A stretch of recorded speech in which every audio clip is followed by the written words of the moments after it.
Welcome to the InnovaBuzz podcast, where we share all kinds of tips, advice, and interview guests on all things innovation and leadership in modern marketing. Each episode is a conversation with inspiring people who make wonderful contributions to our knowledge in these areas and spark curiosity and ideas to pursue. Join me, Jürgen Strauss from InnovaBuzz, and let's get into today's masterclass on this InnovaBuzz podcast.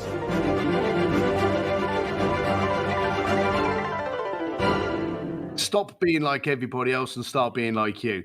The dumb thing is, we were all born unique, and then we spend the next 30 years of our lives trying to fit in. And it's ridiculous. No one that stood out in life did it by following anyone else.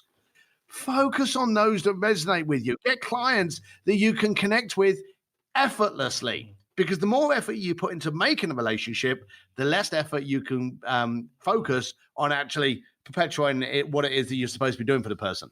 So I'm a great believer that stop trying to be like anyone else.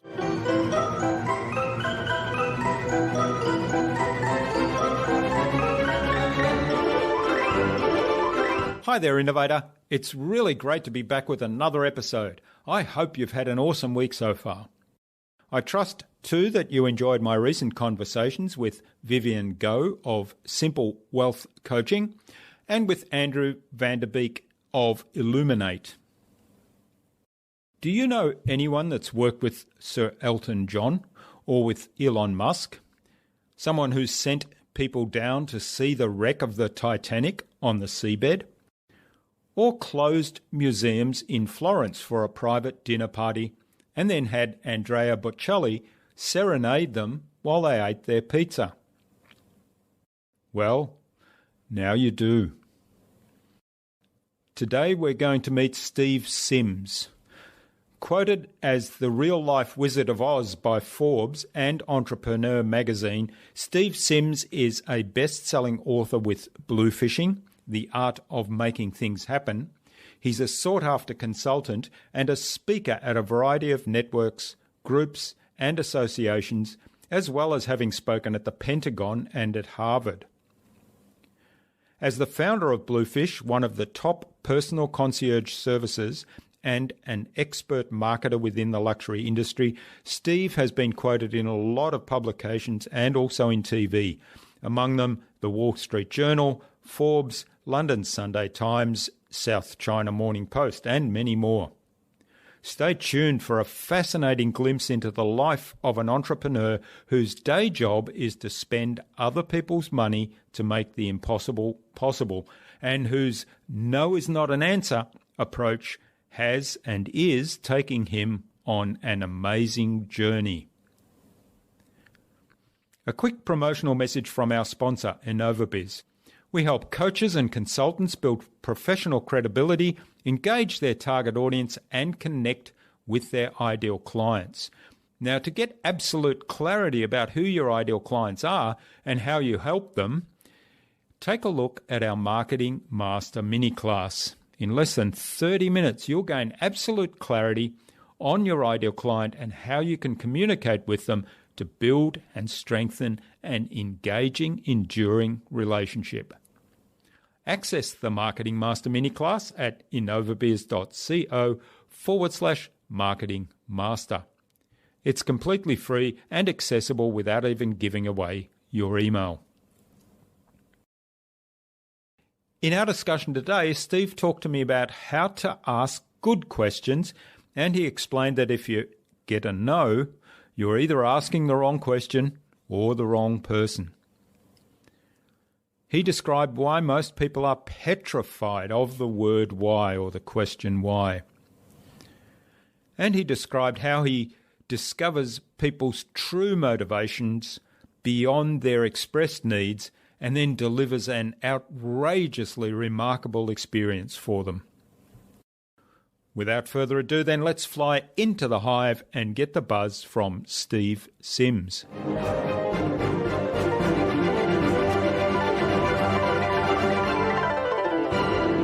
Hi, Hi, I'm your host, Jürgen Strauss from InnovaBuzz, and I'm really excited to welcome to the InnovaBuzz podcast today from Los Angeles in the USA, in his bike shed, as he was just showing me, Steve Sims, who's an expert in the art of communication and building relationships. He's the author of the book Bluefishing, and he's the host of the Art of Making Things Happen podcast. Welcome to the InnovaBuzz podcast, Steve. It's a great privilege to have you as my guest. Thanks for having me. Now, George Bryan, who was our guest on episode 226 of the InnovaBuzz podcast, suggested that we have a conversation with you, Steve. So a big shout out to George. Cheers, George. Yeah. Steve, you've been described as the real-life Wizard of Oz, and essentially you make dreams come true by creating experiences for your clients that they could never have imagined possible themselves.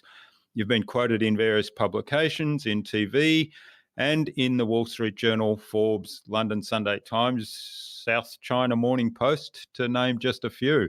I'm really looking forward to exploring how you got to where you are today and also talk about the art of communicating and building relationships. But before we get on to that, I know you've come from a background of starting your working life as a bricklayer and then landing in Hong Kong in a financial advisor that you lasted a whole 24 hours in. And from there, you've built up your Bluefishing business by understanding people's desires, I think, and finding ways to help them make those desires happen. Now, of course, there's a journey leading up to that today, which you outline in the book Bluefishing, and I'd encourage everyone to read that. What I'm really curious about is what are some of the core beliefs that fueled that journey, that kept you going, particularly when there were times, and I'm sure there were lots of them, where people said, no, you can't do that? I don't know if I don't think I had drive. You see, I'm a great believer that people either run to something or run away from something. And both of those are fine as long as they're handled. You know, if you're running away from a bad relationship, then, you know, that's never going to happen. You've always got to confront it. But I was running away from stuff I didn't like to do, looking for something I did want to do, but I didn't know what that was. So as an entrepreneur, I would try so many jobs, cake sales, insurance, door to door. I would try so many different things trying to find out where I fit. So I'm not quite sure I had a lot of drive and focus as much as I had a lot of aggravation that I hadn't found my thing yet. You know, when am I going to find what I'm good at? When am I going to find my, as they say now, your true passion, your true north? I couldn't find it. So as a young lad, being big and ugly and being aggravated, people thought I was just going to get in trouble all the time because I didn't like to settle, never liked to settle. I'd never settle now. So I think a lot of people just thought, well, that guy, he's just off the rails. You know, he's got ADD, you know, he's a, you know, got shiny object disorder, you know, all the usual kind of traits that us as entrepreneurs had. I had, and I have. But I think what it was I just couldn't believe that this was it. So every time I would be in a room, every time I would be doing a job, every time I was working on a project, I'd be like, is this it? Is this challenging me? Am I excited? And of course, if I wasn't, I was the kind of idiot that would just stand up and go, nah, not doing this. And I would just walk out of a meeting or walk out of a job. And so, you know, it was a very challenging upbringing, shall we say. Yeah. But clearly you were very quick to make decisions then when you decided, no, this isn't what I'm looking for. Yeah. So I'll try something else. Yeah, I think, yes, I was very quick to react. And again, as a hothead, that didn't work. So a lot of the times it got me in trouble. A lot of the times in the early stages of my life, when I would quote people prices, I would do it quickly and end up finding out that I'd undercharge them. So there was a lot of times that my speed of response got me in trouble or got me on my back foot. But I was very quickly also to change track. So I wanted this to work. And if it's not working like this, well, I'm going down here. I'm going to make it. I'm going to find an angle. How's this going? And I would rabbit hole my way into finding out the best route for it to work, even though 9 times out of 10, it wasn't direct. So when did you realize you had a knack or a passion for creating experiences for people and connecting people together with others that could make those experiences happen for them? I didn't, and I don't. And here's the funny thing. I grew up as an uneducated bricklayer from East London. So I didn't have any knowledge of any luxury. I didn't have any knowledge of rejection because I'd never tried anything. My family were working class folks that we just did what we did. So therefore, I never had any fear of anything because I'd never been confronted with it before. So when someone said, oh, I want to do this, my goal was to look after you because I wanted to talk to you because you had a nice suit on, you had nice cars, you were going to offer me a job or give me a load of money. Whatever the task was that you were asking me to do held no fear for me whatsoever because I'd never been challenged with it before. I would walk up to someone and I'd go, hey, I got 4 guys coming to this party tonight. Do you want them here at 8 o'clock or 9 o'clock? I wouldn't ask if I could bring them. I wouldn't ask permission that they could get in. I would say, hey, I got 4 guys coming here tonight. Purely assumptive. What do you want? 8 or 9 o'clock? What would be best for them to turn up for you? And they'll be like, 8 o'clock. Great. You know, so I just had a way of making sure I never asked a question which stood me in a liability. So if I went up to you and I asked you, hey, can you do this for me? You know, you can say yes or no. And if you don't know me and you're confronted by that directness, your knee-jerk reaction is going to go no. But if I say to you, hey, I really want this to happen, what are we going to do to make that happen next Tuesday? You can't go no because you sound like an idiot because it's not a conversation. There was no, you can go, no to what? I didn't ask you yes or no. I asked you what needs to happen. You end up sounding like a moron. So I learned that trick very, very early on, that never ask a question which I can't suffer, that I can suffer with a liability. So that was the early stages. And I found that I had a knack of not caring what the response was. And I wasn't always as good as I am now. You know, you get better over time. But I quickly learned that if I got a no, I asked the wrong person or the wrong question. And so if someone said no to me, I'll be like, oh, damn, there's got to be another gatekeeper because there's always 2 doors to a house. That was my mentality. There's always 2 ways to get into the living room. I love that. And you've just said no to me. Oh, now I've got to find the other way, you know? But maybe I asked you something the wrong way. So I'd learn from that. And then I'd go, there were many times in the early stages of my career that I had people, you know, hanging out with Ferrari or Hollywood or, you know, the jet set. And there would have been one gatekeeper that turned around and had said no to me. And I'd gone through the other door. And now I'm stood there and they'd be like, I thought I told you no. You did, but he didn't. You know, so it was that kind of thing very early on. So I had a lack of fear of rejection. I didn't care about getting a no because it didn't make my nose bleed. It didn't hurt me. It didn't cost me anything. And to me, avoid getting rejected or getting a no, then don't ask a question that someone can say no to. So I think my early skill set was just in not being frightened to ask. And let's be blunt, a lot of people today, quite simply, are just terrified to ask. That's right. Well, the fear of rejection is so big, isn't it? So huge. And you've just outlined a brilliant way to get, well, first of all, I guess, don't take rejection personally because it's not about you. No. But the second thing is, you know, how can you ask a question so that it's not a yes or no situation? I was actually chatting with Chris Voss. Chris Voss is an FBI negotiator, and I had him on my podcast, and I was with him at Joe Polish's Genius Network annual event a couple of weeks ago. And he was talking to me about affirmation and comfort. And he said that people have, he said they have a yes limitation. If I say to you, hey, how's the weather over there? Is it good? And you go, yeah. I say, oh, have you had a good day? Yeah. So how are you feeling today? You good? Yeah. If you keep answering yes to 3 questions, you start getting suspicious as to why I'm asking you these questions that you can only say yes to. So you get concerned and you actually get what he calls yes fatigue. You actually don't want to say yes anymore because yes is a confirmation. And you don't want to commit. You don't want to confirm something. And you start getting suspicious that I've got you to confirm, commit, confirm, commit, confirm. You get suspicious. When I think about it in your head, if someone asks you a question that you had to answer yes to, and they asked you 4 questions, you're going to start by, where is this going? You know, you do that. But you know, the funny thing is that doesn't exist with the word no, because the no is a final word. The no is your comfort word. I say to you, hey, can I borrow $10? No. You feel comfortable, okay? But if I said to you, hey, would it be ridiculous if you gave me $10? You could say no and feel comfortable, but it actually becomes a confirmation.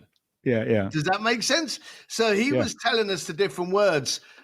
He was teaching us the different ways you can actually use no as a confirmation and affirmation because people get yes fatigue. So if you can say, hey, is it true you're going to give up on us working together next week? Are you telling me you don't want to do this? You know, if you rephrase it, is it ridiculous that you're going to be paying me before Wednesday? You know, any of those no's become a confirmation, and people are far more comfortable to say no a lot of times than they are yes. It was a very interesting twist.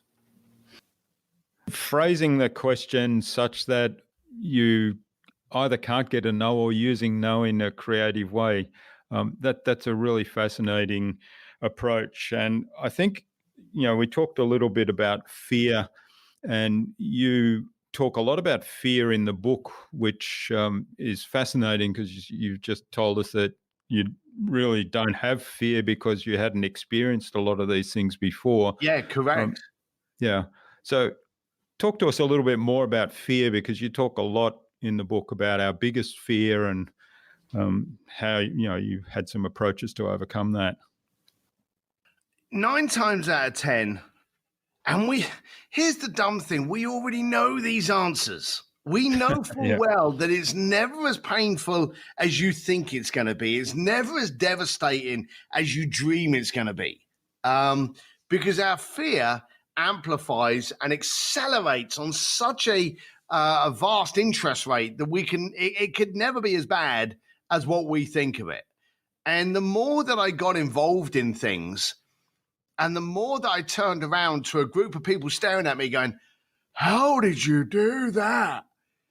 And my response was, well, forget how did I do it? Why did you not try?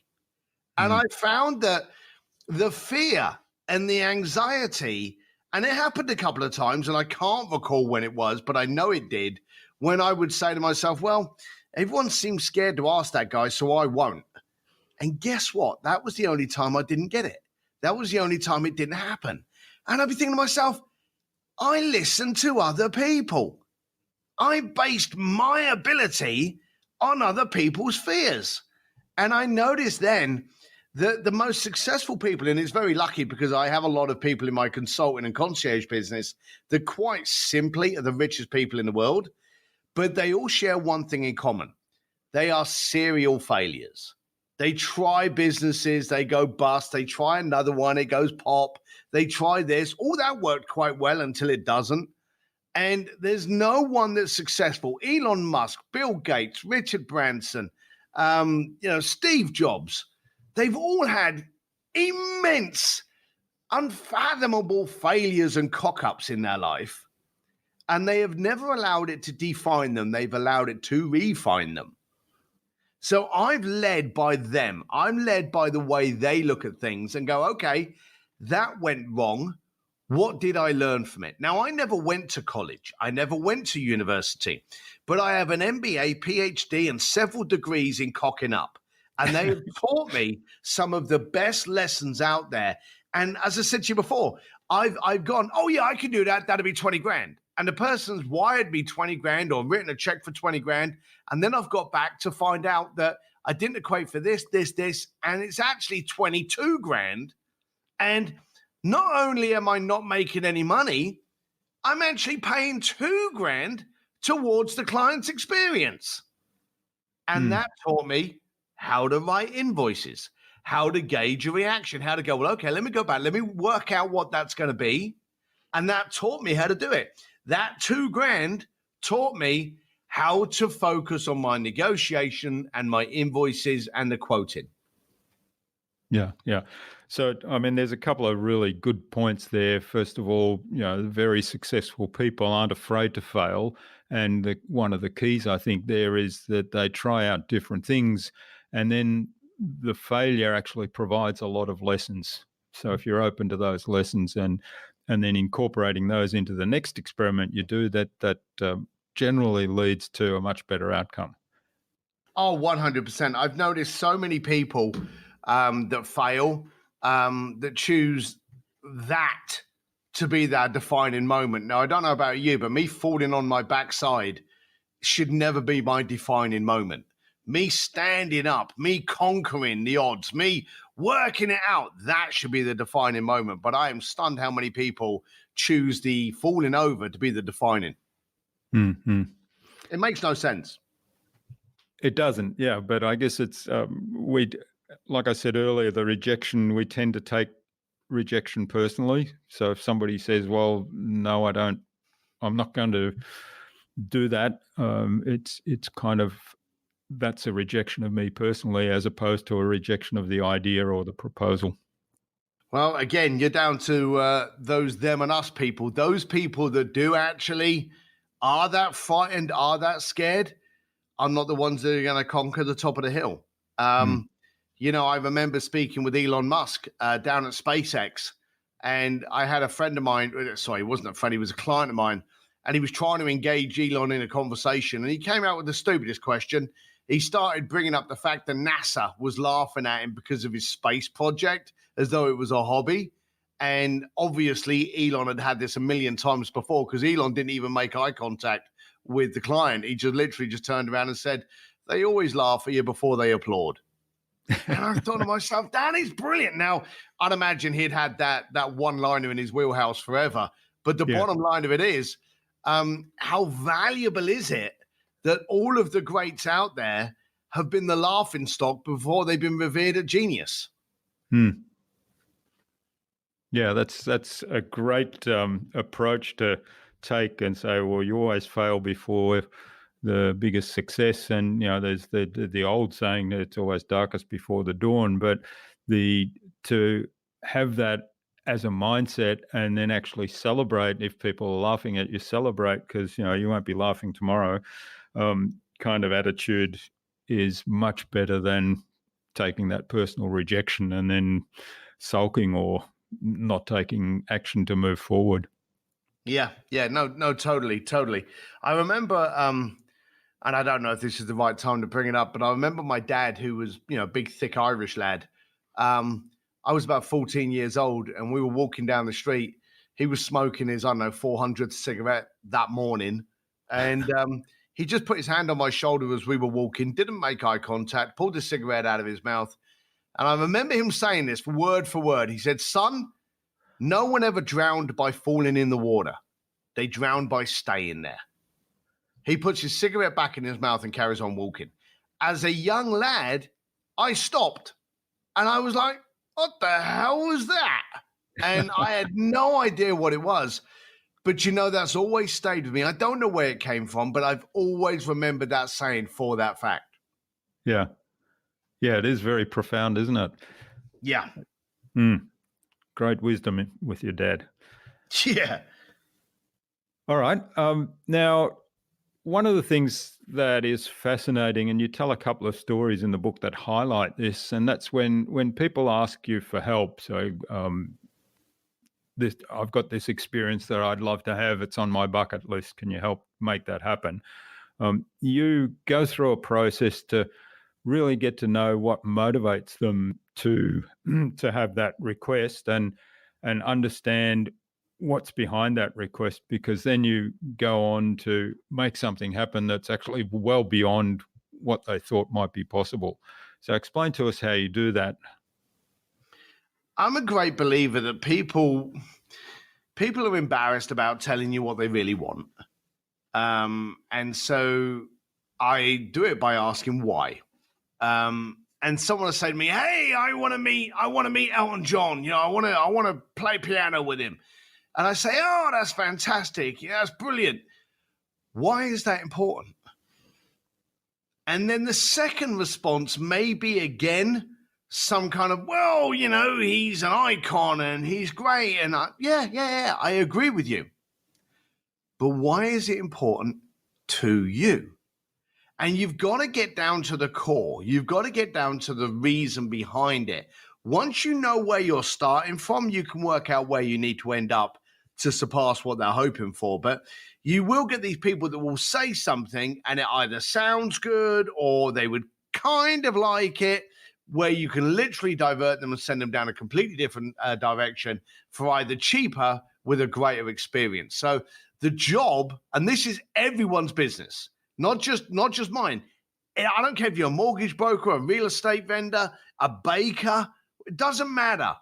Give the client what they want and desire and not what they ask for.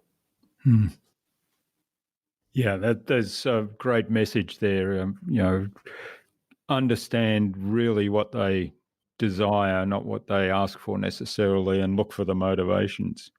And I think you told a great story about two people who had asked for that. And the one that you made happen was the one where there was a really deep emotional why connection. Yeah. Oh, you want about the Elton John one? Yeah. Yeah, so we had, and it was funny that it happened in 1 week. If I couldn't have had a better example than this 1 week. So we've been working for Elton John for about 8 years.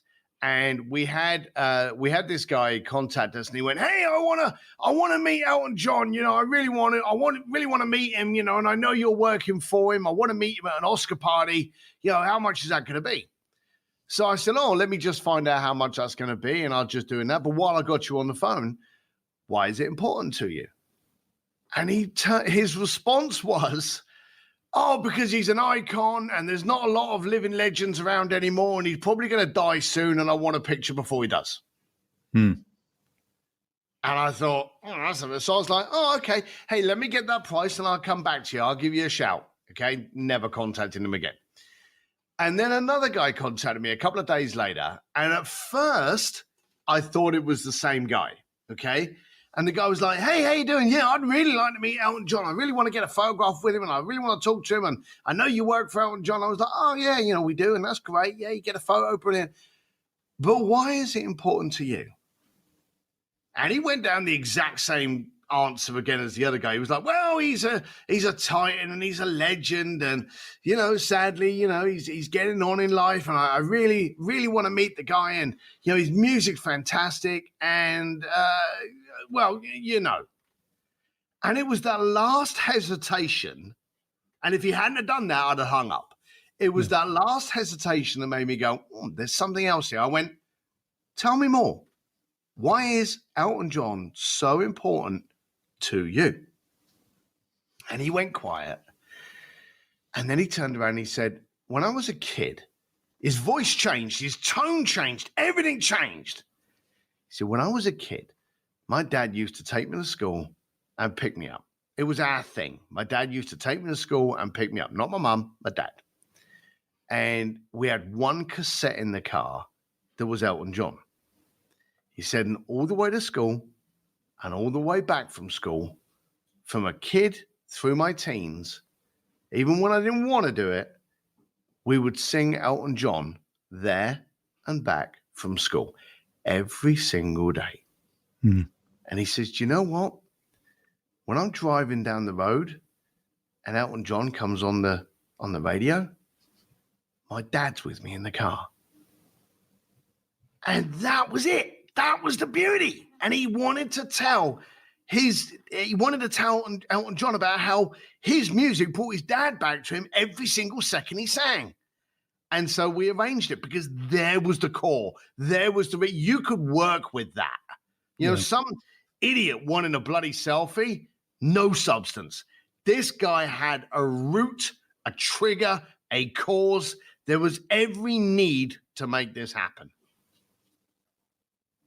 Yeah, that's a great story. I love that. And it's so powerful when there's the connection to that emotion, when you can actually tap into that by asking those why questions. Yeah, they're the most. People will contact me via text and they go, "Hey, Steve, I got your text. I got your phone number from so and so. We should talk." And I will respond with one word: why? Yeah. And people will find it very offensive, and they'll be like, "Well, I thought you were cool. This is so rude," and I won't respond. But they get so upset when I've just asked the simple reason why, and the reason behind it is very simple. I want to know what you're hoping is going to come out of a conversation between us. I don't know you. You've got my phone number. You've reached out to me in probably quite a cold fashion, and so quite simply, I want to know why. Why do you want to have this call? Why is it important to you? And people still find the why reason. Someone can say to you, "Hey, do you want to have dinner with me tonight?" And if you say why, they will go, "God, that's a bit." They will be taken back. Why is a word that for some reason puts people on their back foot. Yeah. In fact, try it. If someone says to you, "Hey, do you want to grab coffee?" Just look at them and go, "Why?" Yeah, just watch the response. It's weird, but why still scares the bejeebers out of a lot of people. Yeah. Well, we use why a lot in our marketing process and analyzing we like to do the 5 whys exercise when we analyze the ideal client or what their needs are in particular. So when somebody says, well, our client wants this, or their biggest frustration is X, and so we can deliver Y that addresses that. And I always ask why and dig deeper, because often, or nearly always actually, there's something behind that frustration of X or need of X that goes deeper. And if you can tap into that, just like your story with the emotion, if you can tap into that and you can then deliver something that's well beyond what they're expecting, and also well beyond what others might be doing if they're not going through that sort of process. Yeah, no, that makes sense. Mm-hmm. Okay, well, it's fascinating. I'm curious what experience has given you the most satisfaction that you've enabled other people to have, because you're there for each one of them, aren't you? You kind of stage manage the whole experiences, and you're there as well. So what you get to experience them yourself. What is one or more that you've gotten the most satisfaction and joy out of? Well, the good thing is I'm a selfish bugger. So I only go on the ones that kind of give me that impact. So if it's tedious, boring, dull, done it before, I pass it to one of my other team. But if there's ones that can go, "Oh, I like that," I get involved. So therefore, only the good ones I've been on. I've closed down museums and had a dinner party for 6 at the feet of Michelangelo's David in Florence, and had Andrea Bocelli come in and serenade him halfway through the pasta. I had a client that wanted to meet the rock band Journey. That sounded boring. So we actually arranged for him to walk on stage during a concert in San Diego, sing 4 tunes with them, and is now deemed as the shortest term lead singer of the rock band Journey. I've sent people down to the Titanic. I've had them do drum lessons with Guns N' Roses, guitar lessons with ZZ Top, sit front row at a fashion show, walk on the runway of a fashion show. If the why is there, then it excites me. Now, here's the dumb thing. I don't have to care about fashion. I don't have to care about Italian music or museums. I care about the reason why, and that's the thing that excites me. If I can conclude that chapter, that emotion, cement that trigger, then that's what does it for me. Yeah. And I get that. Here's the dumb thing. I don't know if it's dumb, but I get that exact same thrill now, and it sounds conceited, with when I'm consulting clients. You see, I run the world's largest and most successful experiential concierge firm for 23 years plus. And I was spending rich people's money, giving them awesome experiences. Since the book came out, I'm now dealing with entrepreneurs under Sims Distillery or under our Speakeasy consulting program, teaching them how to get out of the way of themselves, identify the route, identify the core, identify the reason. A lot of companies don't have a reason. And I'm able to kind of like inject as much as I can into it by, first of all, getting them uncomfortable and removing them as the problem, which is 99% of the issue, and then seeing them grow. Because when you close down a museum, the only person that gets to experience it are the 6 people inside that have spent a lot of money to make it happen.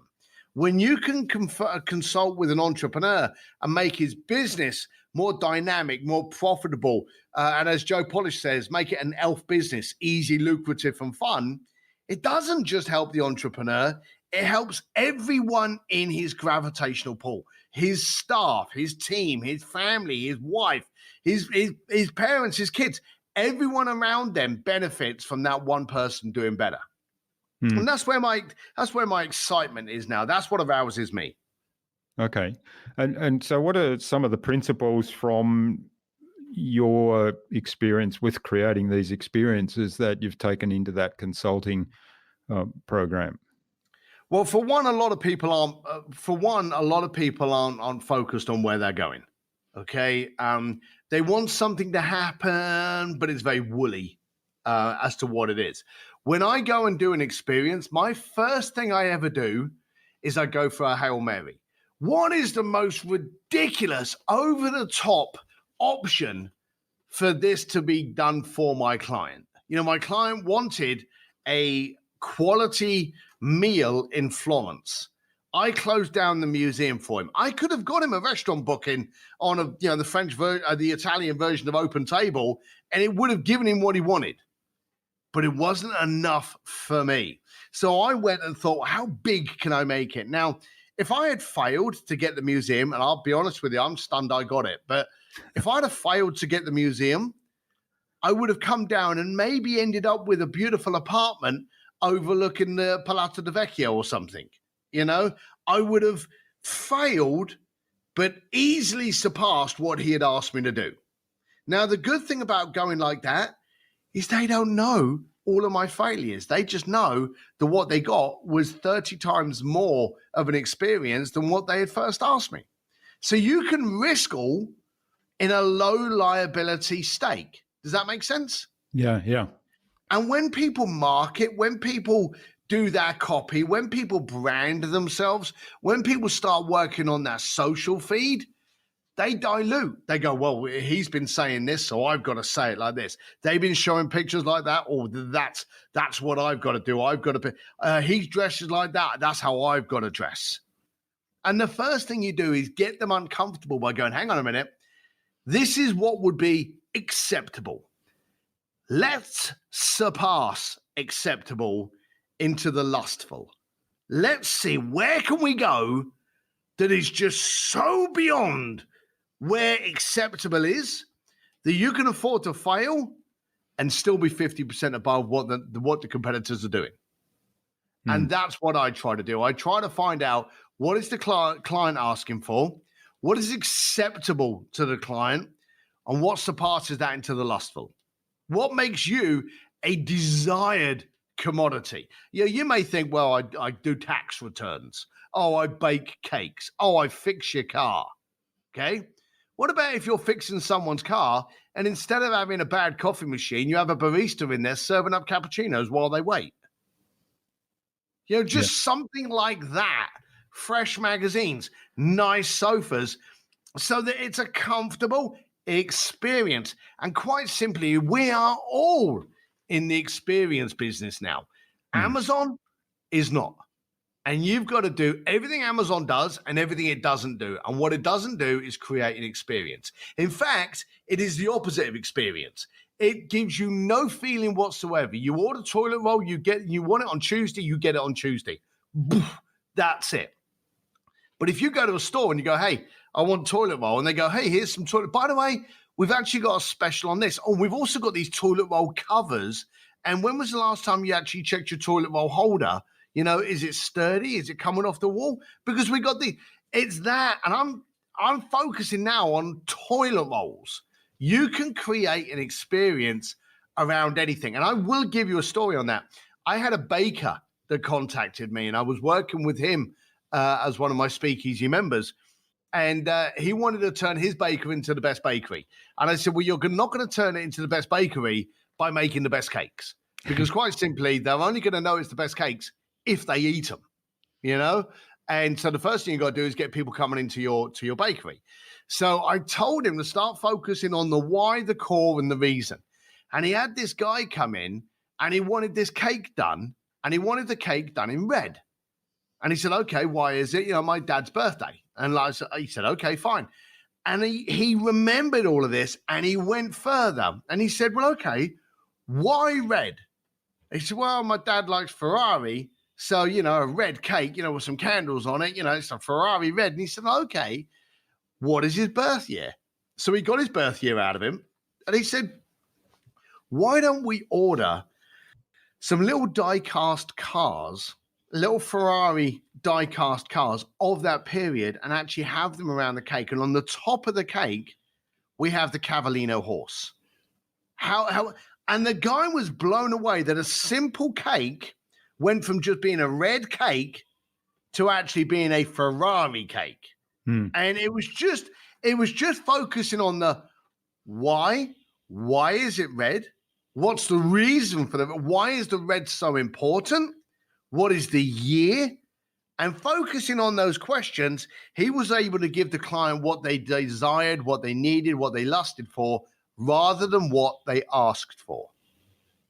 Yeah, that's a wonderful story. And again, it highlights how you can apply that why and digging deeper into the desires of the customer to provide that experience. And I agree with you, absolutely. Everything is about delivering an experience today. And a lot of the I think the risk today with technology and how it's much easier to put a store online and make sales online using technology, people kind of forget about the experience part of it and the human interaction part of it. So you can differentiate yourself by providing a better experience. Yeah, exactly. And you just got to ask why. You know, I've given you an example now of a toilet roll and of a bakery. Yeah. So can you just imagine, in whatever business you ask or whatever business you're in, if the person actually looked at you and you said, why is that important? Can you imagine what depth of a response you would get, and how powerful and how in control you then become to surpass what they were asking for? Yep, absolutely. And I've gone through this exercise in terms of starting projects with people and asking them a lot of questions. A lot of them are why questions and digging deeper. And then, of course, there's other questions that follow up on that. And it always amazes me that, you know, the response is nearly always, most other people don't go to this level of asking questions and digging deeper into what we want to do before we actually start working together. And my response is always, well, unless I know more about what you want, I don't know what I can deliver to you that's going to be of value. 100%. If I don't know where the goalposts are, I may be on the same field, but I ain't going to be scoring anytime soon. Yeah. That's a good analogy. All right. Well, this is fascinating, Steve. I could go on for ages. We haven't even talked much about what the book writing's done for you. I know there's a story in that too. It's got me on your podcast. Well, yes, that's one thing. I think it's a good time, though, to move on to the innovation round. We have touched on some of these topics, but it's probably good to cover them off specifically with some short answers. So it is the Buzz, our innovation round, designed to help our audience who are primarily innovators and leaders in their field with some tips from your experience. So okay. 5 questions, as I said. The first one is, what's the number one thing anyone needs to do to be more innovative? Get up. Get up. Can you elaborate on that? Yeah, absolutely. It starts by getting up. Yeah. A lot of people will sit there, procrastinate, plan, structure, formulate. No, get up, make a step. Whatever you're going to do, Get up, take one step towards the goal, whatever it is. The death of all business is a business plan. So stop overthinking things and just do the first thing. Get up. Yeah, action is the most important thing. You're Imperative. right. Because there's lots of ideas that people have, and one of the things that I always find funny, and I do this from time to time myself, so I'm not pointing the finger at anybody else, is, oh, I thought of that several years ago. You know, somebody had brought out a new product or a neat solution to a problem, and oh yeah, I thought of that a few years ago. But of course, they took action. Yeah, they did. I remember Jay Abraham once said a brilliant idea is worthless with zero action. A mediocre idea is brilliant with positive action. So it's everything's about the action, not the idea. Great. Now, what's the best thing you've done to develop new ideas? Constantly try new things, and it could be anything from listening to a different radio station, trying something on the menu that I've never even heard of before. I constantly stretch my scope of experience by trying many, many, many things, and they can be low liability by listening to a radio station from a foreign country, but it does expand your perspective and your mind path when you're open to that change. If you can be open to change on the little things, you're open to innovative change on the big things. Yeah, that's great advice. So being open to change with little things is less threatening, and then of course trying out different things to learn and experience and grow. Yep. All right. Now, do you have a favorite resource that you use most often? I would probably say the radio, which sounds weird. Yeah. But I constantly have music on. I'm on a podcast with you now. I turn the music off before I got on this podcast. When we hang up, it'll be 2 nanoseconds before I hit the play. I constantly have music playing because it invigorates, generates, vitalizes, gets me moving. And I have such a wide range of music, from Bocelli to Pearl Jam. Anything makes me respond and react. So I would say my greatest resource in the planet would be music. That's great. I sometimes have music on, but sometimes I need it quiet. So yeah, my wife's like that. My wife wants it quiet, which is really, really upsetting when I've got my music on. So I have headphones all over the place. Yeah, that's great. Yeah, how do you go on the motorbike when you're riding the motorbike? Well, the beautiful thing is the motorbike is my meditation because I listen to the sound of the bike. The engine is my music. Yeah. Okay. All right. Well, now what's the best way to keep a project on track? I do a lot of audits. So if I've got a project, the first thing you got to do is know when the project's finished. So if you're going to do something and you're going to go, well, I'm going to be doing this. When are you going to be doing that? Well, I'm going to be doing it in 4 months' time. When in 4 months' time? Tuesday, the 17th at 4 p.m. is when it will be done. All right. Then you knock back 4 weeks, 2 weeks, 3 weeks. You start reverse engineering back to the day you are today and start dissecting the project into those chunks. Yeah, and then regular check-ins, and of course that way you and you audit it. You put it literally. You set an appointment with yourself next Friday at 4 p.m. A review. Has this been done? 2 weeks after that, has this been done?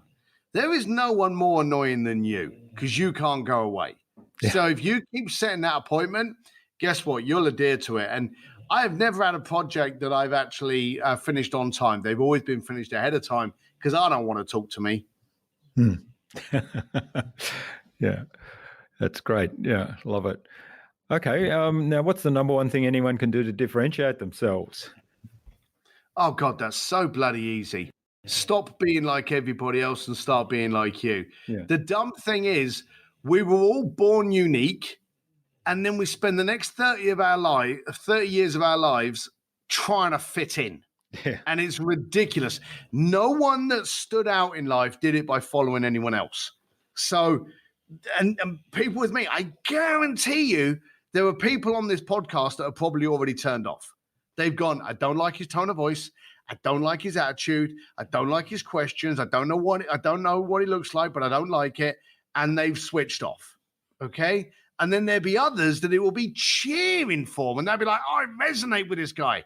Focus on those that resonate with you. Get clients that you can connect with effortlessly, because the more effort you put into making a relationship, the less effort you can focus on actually perpetuating what it is that you're supposed to be doing for the person.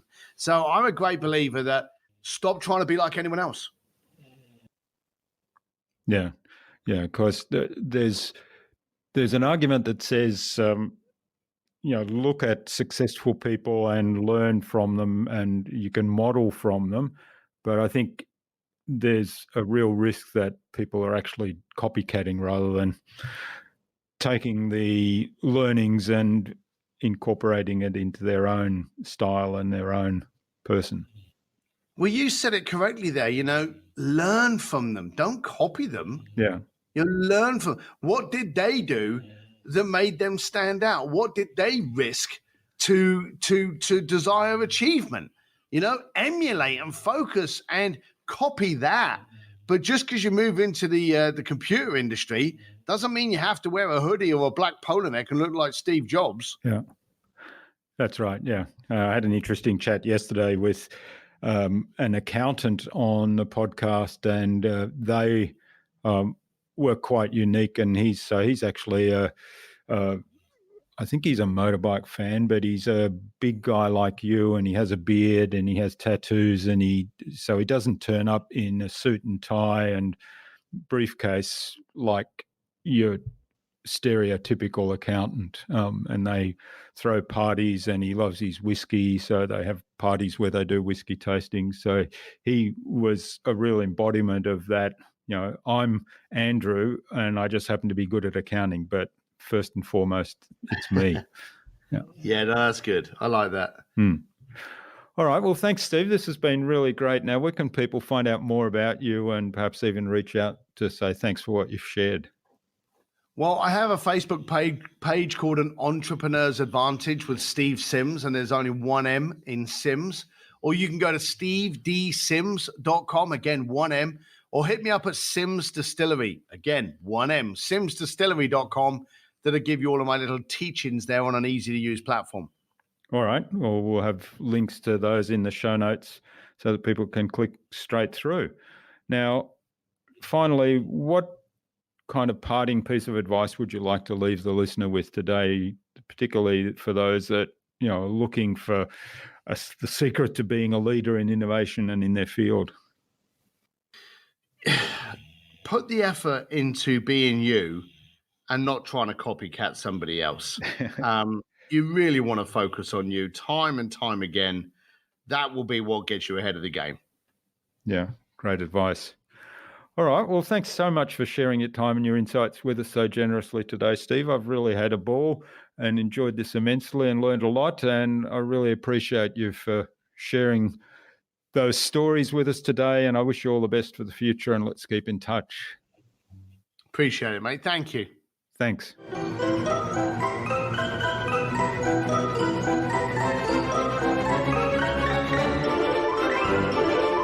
I hope you enjoyed that delightfully engaging conversation with Steve and took something away from his episode. There's so much wonderful information in what Steve shared that we can apply in any of our businesses. Some standouts for me are, first of all, take action. Nothing is of value until you take action with the ideas.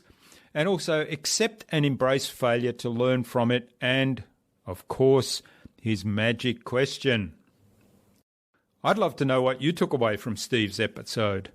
Leave a comment below the blog post, which you can find at innovabizz.co/Steve Sims. That is STEVESIMS, all lowercase, or one word, innovabiz.co/Steve Sims. You'll also find contact information for getting in touch with Steve there, as well as links to his website, his social media pages, the Sims Distillery website, and the other resources we spoke about in the conversation today. Steve suggested we have conversations with Zachary Babcock of Underdog Empowerment, with pro-victim rights and personal safety advocate Tim Larkin, with Jeffrey Madoff of Madoff Productions, and with Jeff Spencer, the corner man and champion maker, on future InnovaBuzz podcast episodes. So Zachary, Tim, Jeffrey and Jeff, keep an eye on your inboxes for an invitation from us to the InnovaBuzz podcast, courtesy of Steve Sims. Remember to check out our Marketing Master mini class at innovabiz.co/marketing master. It's completely free, my gift to you, and accessible without even giving away your email. But most importantly, in less than 30 minutes, you'll gain absolute clarity about your ideal client and how you can communicate with them to build and strengthen an engaging, enduring relationship. And if you'd like our help to go even deeper into marketing mastery, or if you'd like our help in setting up or producing a podcast of your very own, then send me an email to jurgen@innovabiz.co and we'll set up a quick call just to have a conversation and find out if we're a good fit for one another. Tune in again next week to the InnovaBuzz podcast. We've got some more fantastic guests lined up, including Dr. Sandy Everleth. She's an optometrist and also a digital marketing consultant and film producer. And Nadine McGrath of Creative Content Co. Stay connected with us by subscribing to the InnovaBuzz podcast at innovabuzz.com/subscribe. innovabuzz.com/subscribe. Make sure you never miss another episode. It would also mean a lot to me if you leave us a review, because what you think matters. I'd love to hear your thoughts, your ideas, your suggestions, or questions you have, so go ahead and share them in the comments below the blog post for this episode. Until next time, I'm Jurgen Strauss from InnovaBiz. Remember, be awesome and keep innovating.